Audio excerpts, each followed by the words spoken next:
Just when you thought that the gate crashing scandal at 42 Division couldn't get worse, well, it gets worse. At Toronto Police 42 Division in East End, Toronto, an officer drove a police SUV right through a steel gate. Wasn't pretty.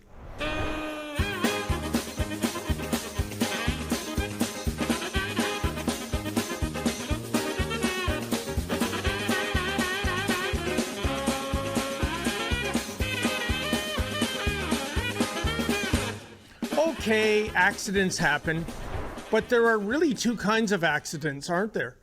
Those that are entirely preventable and those that aren't.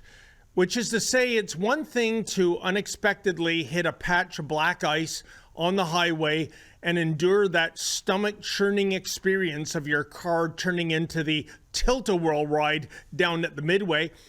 But it's quite another thing to hit a steel gate as you slowly enter a parking lot and then continue to plow right through that aforementioned steel gate. And how did this even happen? Did the officer experience a medical incident? Was the officer impaired? Or most likely, was the officer distracted by the in-dash computer and or cell phone? That happens a lot, we're told. So what, pray tell, is the scandalous part, you might ask? Well, never going to believe this, folks, but the police tried to cover up this moronic mishap. But why? The police are publicly funded. Taxpayers have skin in the game. Of note, the Toronto Police Service has recently been embroiled in so many scandals, too numerous to mention here, alas, yet their stand pat mea culpa response is a promise to be more transparent and more accountable in the future. But the precise opposite is the reality. At the first whiff of a scandal, they circle the wagons.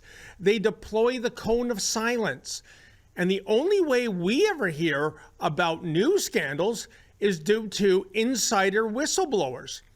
Such was the case with the 42 Division incident.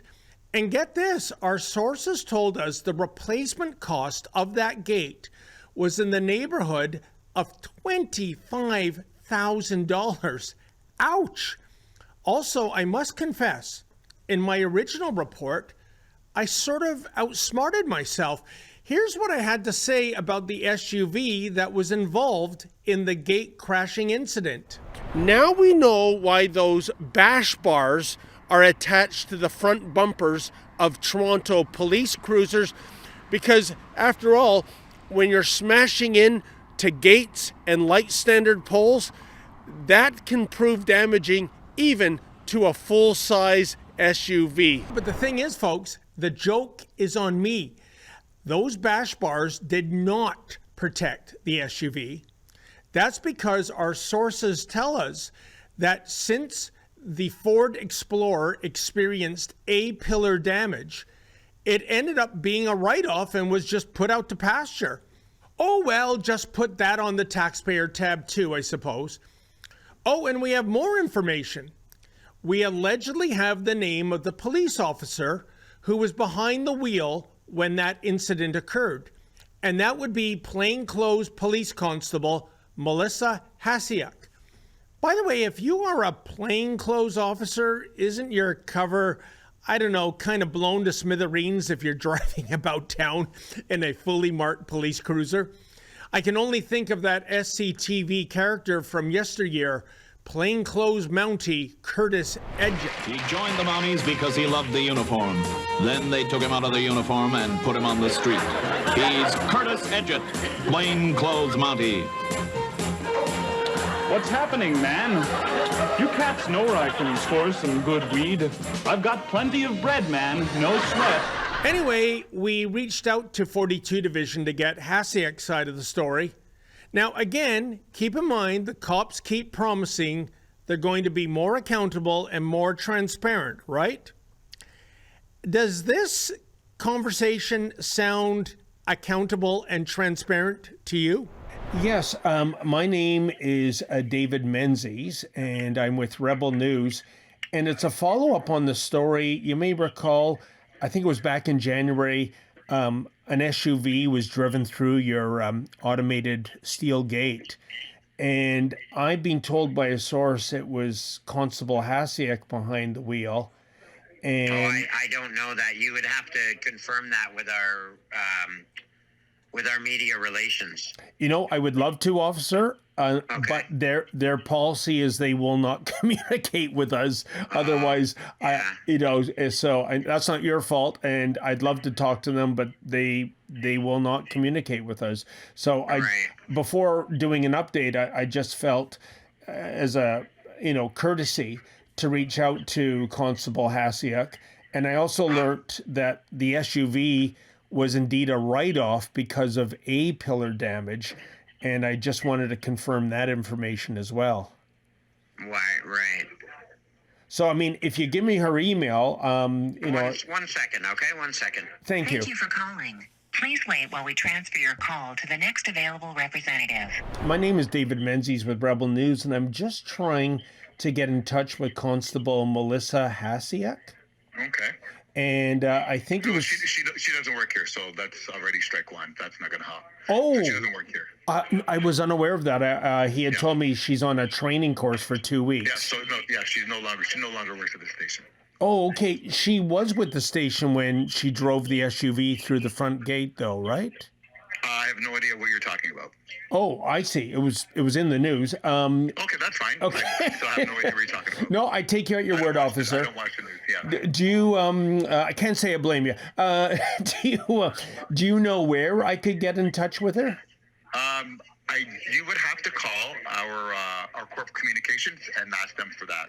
Yeah, unfortunately, I don't know where she works. I would love to comply. It's just that they will not communicate with us by way of policy. If our corporate communications is saying that, then probably a good reason why I can't give it to you, right? Our policies don't allow us to give you that information. Oh, officer, I understand. If they're telling you that, then there is no difference between me and them.